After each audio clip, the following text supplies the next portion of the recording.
Cold air. No wind. Branches curl like something screamed and froze mid-motion. A camera clicks. The shutter jams, batteries drain to zero in seconds, for no reason anyone can find. This is Hoia Baciu Forest, Romania. Locals call it the most haunted forest on Earth. Scientists call it something else. An anomaly.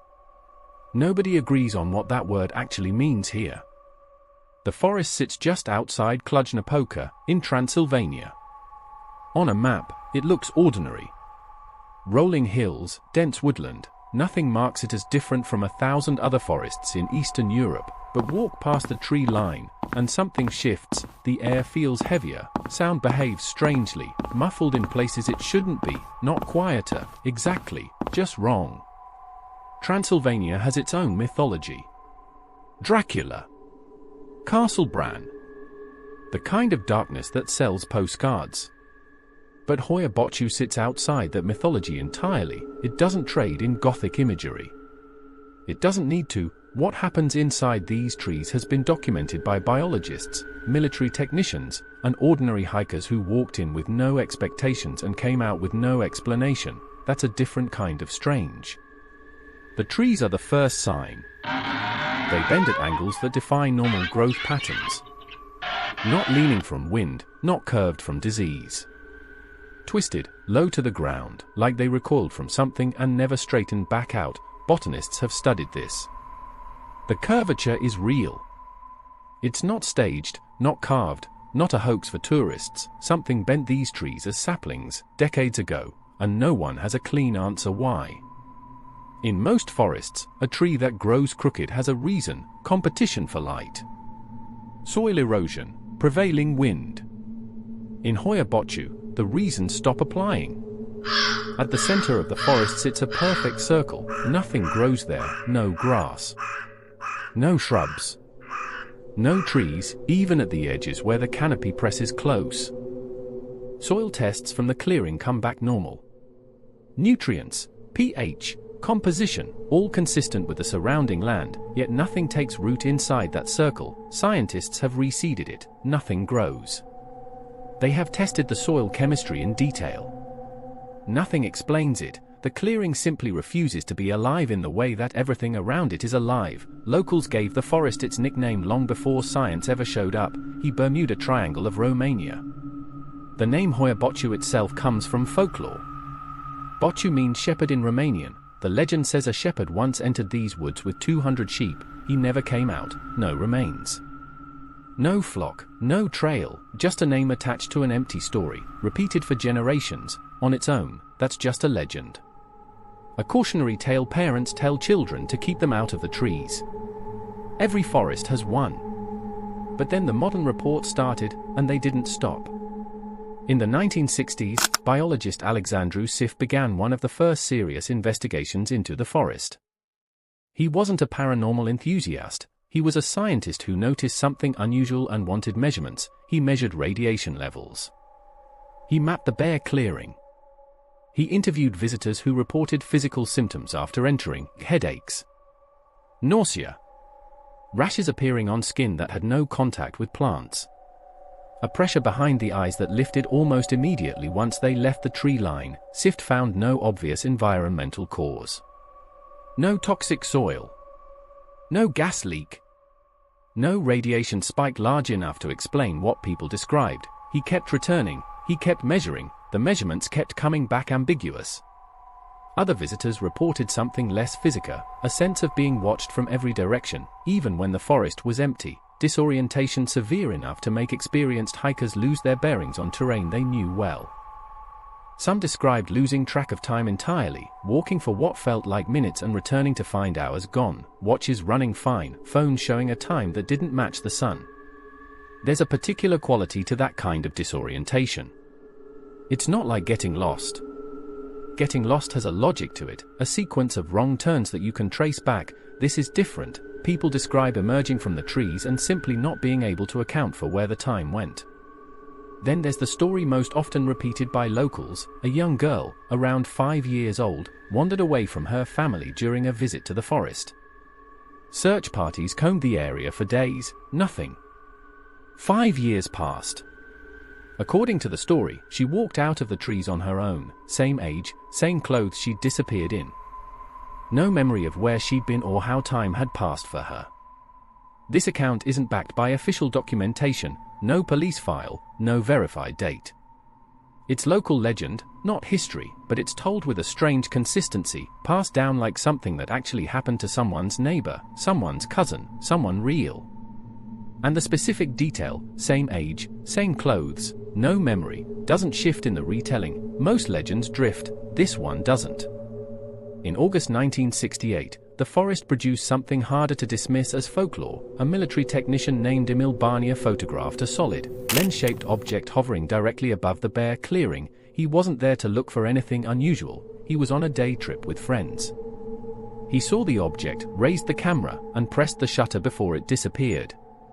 The photograph circulated for years afterward, studied by ufologists and skeptics alike. Some analysts called it one of the clearest unexplained aerial photographs on record from that era. Others pointed to lens artifacts, weather balloons, simple explanations that don't fully account for the object's defined edges or the way it sits in relation to the trees below it. The debate never resolved, it just went quiet. Which is not the same thing as being answered. After that photograph, sightings in the forest multiplied. Lights moving low over the canopy, without sound, without the blinking pattern of aircraft, hikers reporting shapes between the trees that vanished the instant a flashlight swept toward them. Equipment failures became so common that some paranormal researchers stopped bringing electronics at all, relying only on notebooks and memory. The failures weren't random, that's the part worth noting. Cameras and compasses didn't malfunction everywhere inside the forest. They malfunctioned in specific zones, the same zones. Every time. Here's what still doesn't fit, even after decades of study.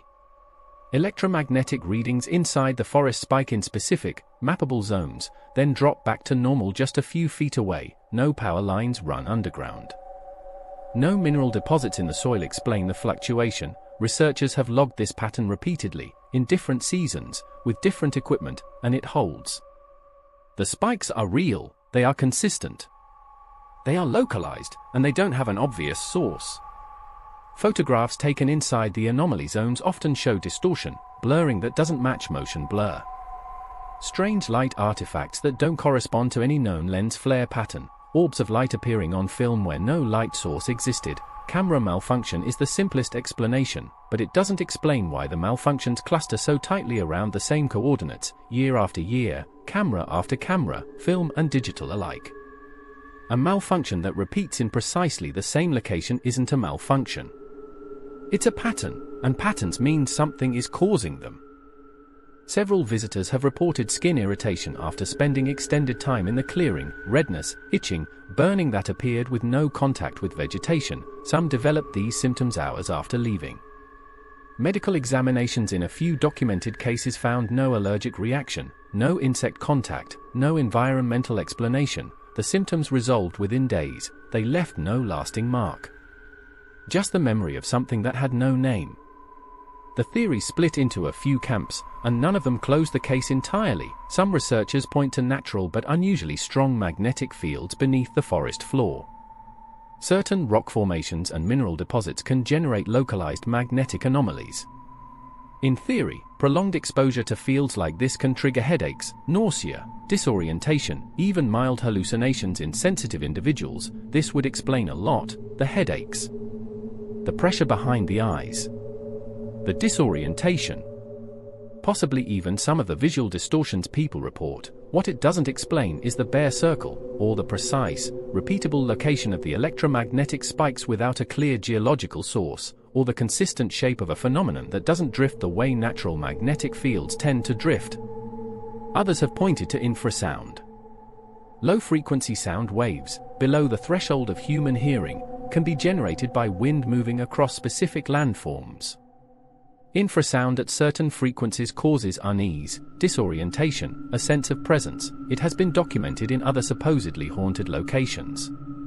It's a compelling partial explanation for the psychological symptoms, the feeling of being watched, the dread that settles without a visible source. But infrasound doesn't bend trees. It doesn't kill a clearing. And it doesn't drain a battery. Others lean toward the idea of a geological or dimensional anomaly, something thinner about the boundary between what we can measure and what we can't.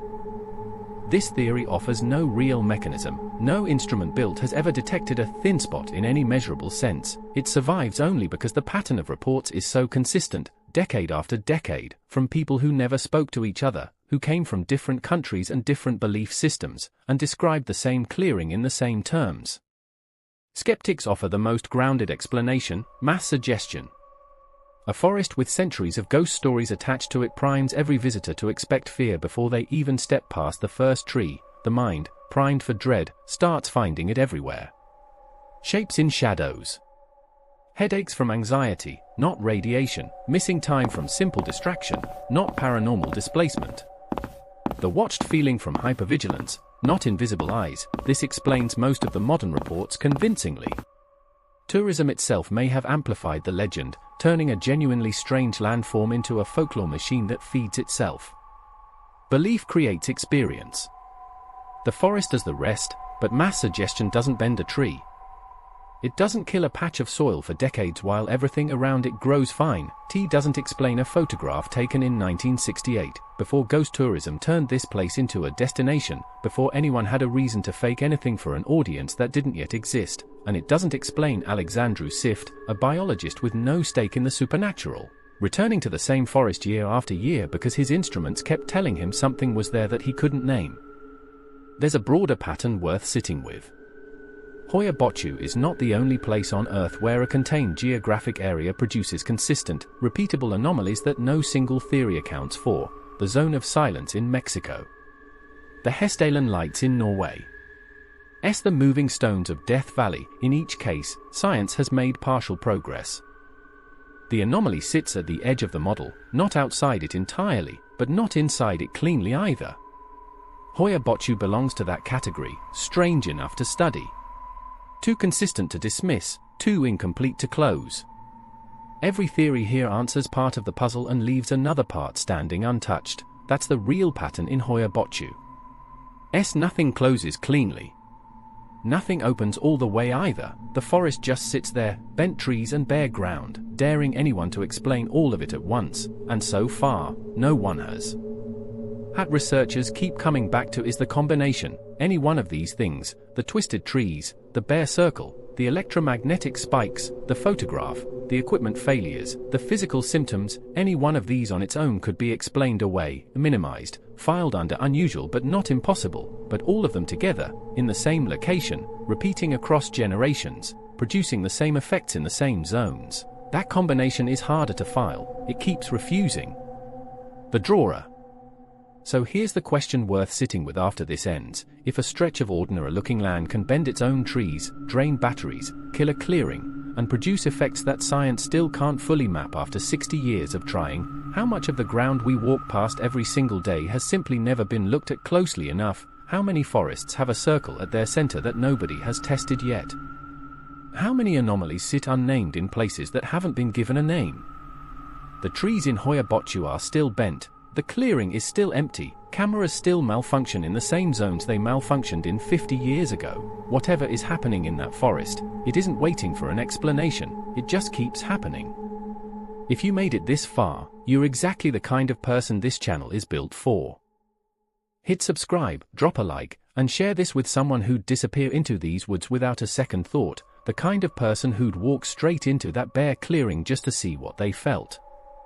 Then tell me in the comments, what's your theory on Hoia Baciu, magnetic fields, infrasound, mass suggestion, or something the instruments haven't been built to measure yet? Stay curious. Stay weird.